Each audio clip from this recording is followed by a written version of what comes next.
Hello, Cancer, Sun, Moon, Rising, and Venus signs. Kamusta kayo? Sana po yung nasa mabuti kayong kalagayan. Welcome back po sa Star Tarot. Kung bago kayo dito, welcome din kayo. Thank you sa inyong support. I truly appreciate it. God bless you all. Pauna mensahe ni Cancer Eye Cleansing Waters. Ayan. So, purification activates vibrant life force. That's true. Dahil matatanggal na yung mga negative energies sa katawan ninyo, matatanggal na yung mga negativity sa buhay ninyo.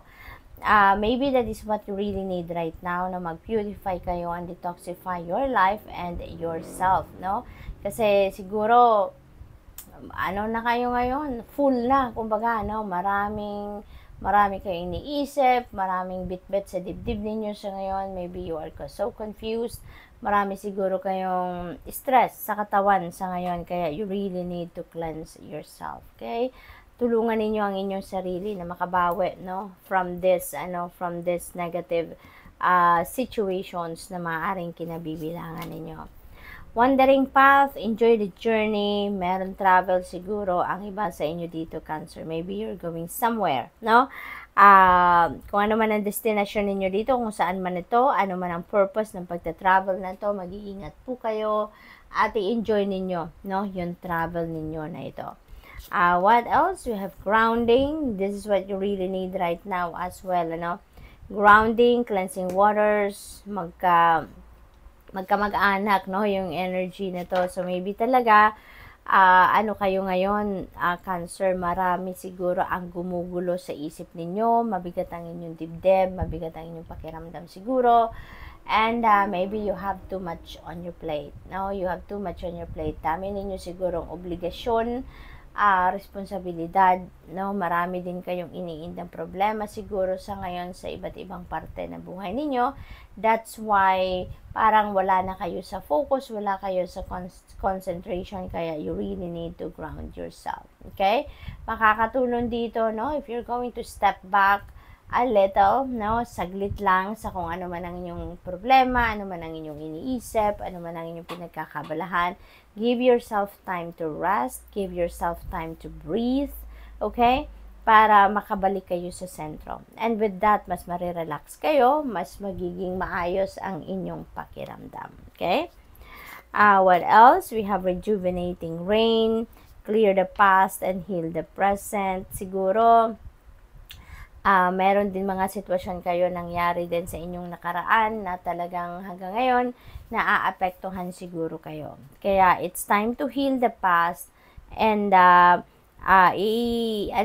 i-clear out nyo na yan, yung chapter ng buhay ninyo na yan, itanggalin nyo na sa buhay ninyo as much as possible and move on, no? Move forward. Kailangan na ninyo na iwanan na kung ano man yung nagpapabigat or nagpapahirap ng inyong pakiramdam, nagpapabigat ng inyong dibdib, ano, let it go, okay? Let it go. At nang sa gayon, makapagsimula na kayo ng bagong buhay na masaya, mas magaan, yung ganon. We have staying focused, hold the course. Ayan, hold the course. Huwag kayong susuko, huwag kayong give up, okay?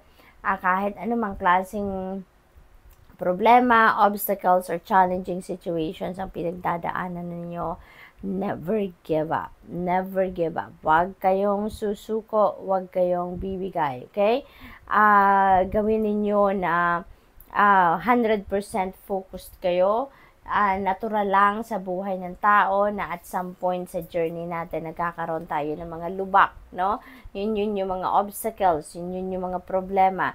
Normal yun, that is part of life, that is part of our soul's journey, kaya hindi dapat na mag-give up tayo, hindi dapat na sumuko tayo, no? Kapag dumating ang mga pagkakataon na yan, because nandiyan yan to help us, no? To help us. Kasi yung mga pangyayaring ganon, magtuturo yan or magbibigay sa atin yan ng wisdom, magbibigay yan sa atin ng lessons sa buhay na mas magagamit natin sa future journey natin, no? Kaya, ano din yan, nandiyan yan sa buhay natin to bring us a realizations, yung mga ganun ba, no? Kaya, stay focused, okay? Huwag kayong pawiwindang sa mga problema. At saka, wala din naman problema na binibigay sa atin ng universe na hindi natin kayang lagpasan, hindi natin kayang solusyonan, no? Kaya stay in the course, keep persevering. Kung pagod na, magpahinga, magdasal, mag-meditate para na sa gayon magkaroon kayo ng mas malinaw na direksyon. Okay? What else? We have wondrous universe, walk in beauty, napakaganda. Parang dito, sinasabi sa inyo dito na savor every bit of the journey na tinatahak ninyo. Savor ninyo, i-embrace ninyo, i-enjoy ninyo ang bawat step na ginagawa ninyo patungo sa kung saan man kayo papunta.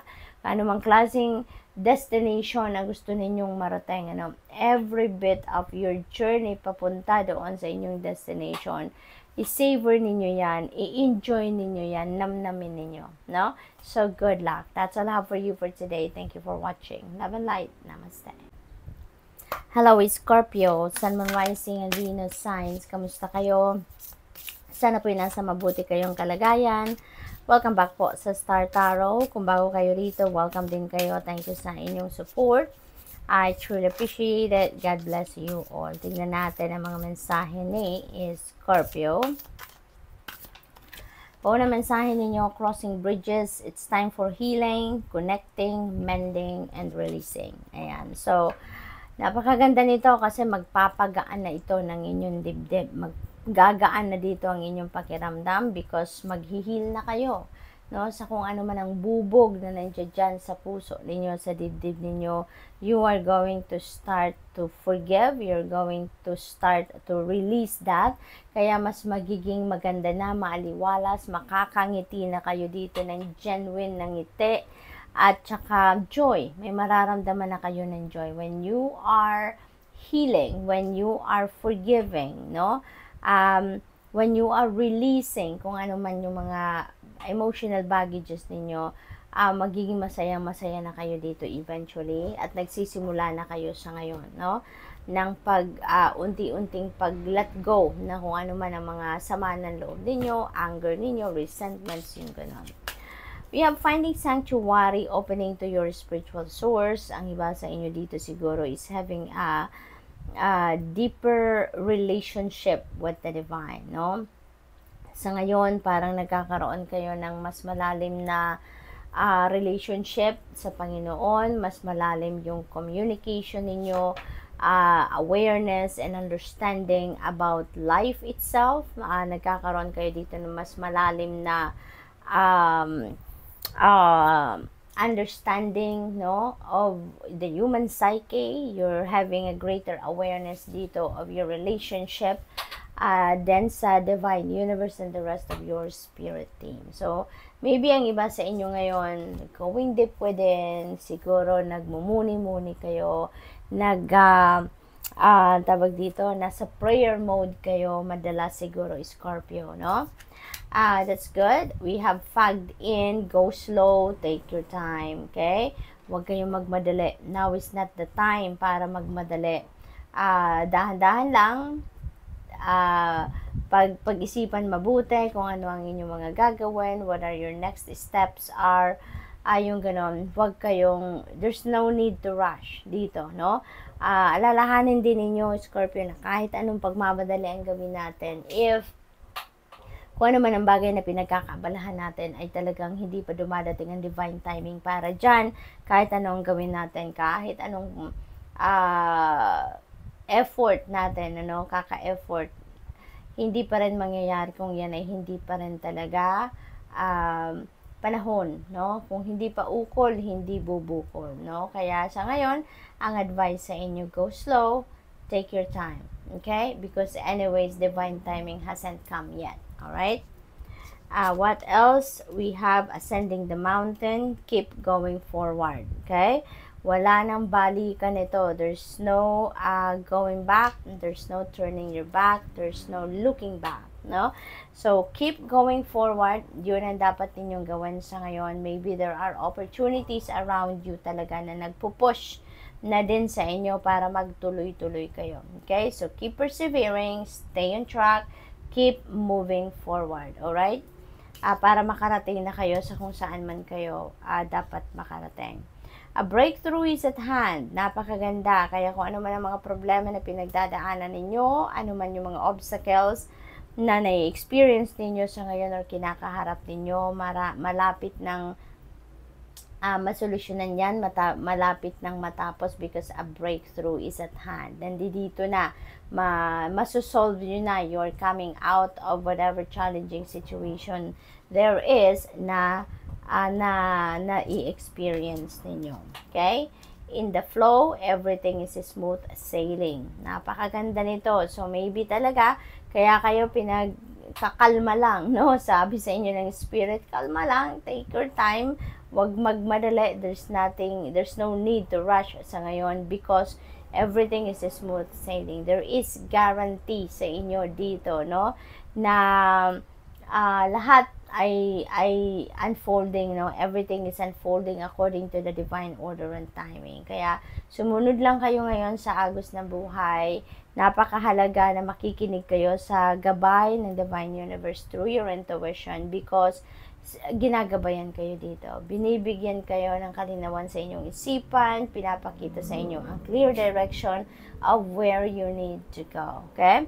So, good luck, Scorpio, and that's all I have for you for today. Thank you for watching. Love and light. Namaste.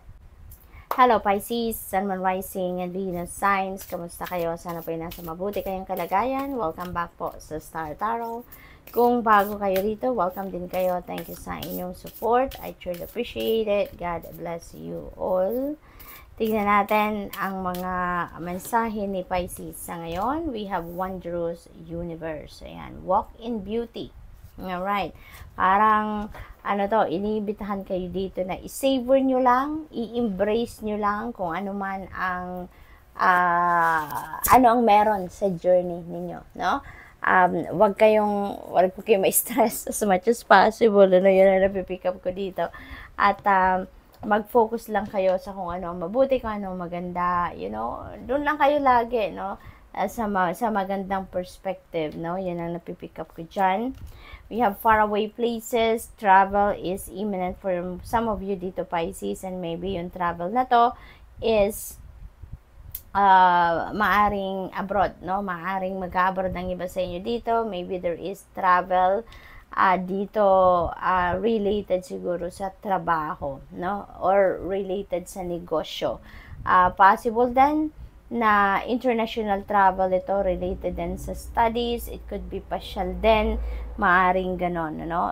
May naririnig ako ditong trade, no? So most likely business related and travel na to for some of you. So whatever the case may be, mag-enjoy kayo sa inyong biyahe at mag-iingat din kayo for sure. What else? We have uncovering treasure. Beneath the surface lies great bounty. Siguro, golden opportunity ito na paparating sa inyo, Pisces. Yun ang na-pick up ko right off the bat. So, take advantage of that opportunity, no? Kasi, hindi man siguro attractive sa surface ang bagay na yan, pero meron kayo madidiscover na ito pala yung napakagandang money path, no, para sa inyo. Ito pala marami pala kayong madidiscover dito na bonggang-bongga, no, na mga sitwasyon na maghahatid sa inyo ng prosperity and abundance, maghahatid sa inyo ng financial success, yung ganun, no? What else for Pisces? We have infinite abundance. Napakaganda naman. Walang humpay, no? Nakasaganaan ang parating sa inyo. Abundance is pouring into your life.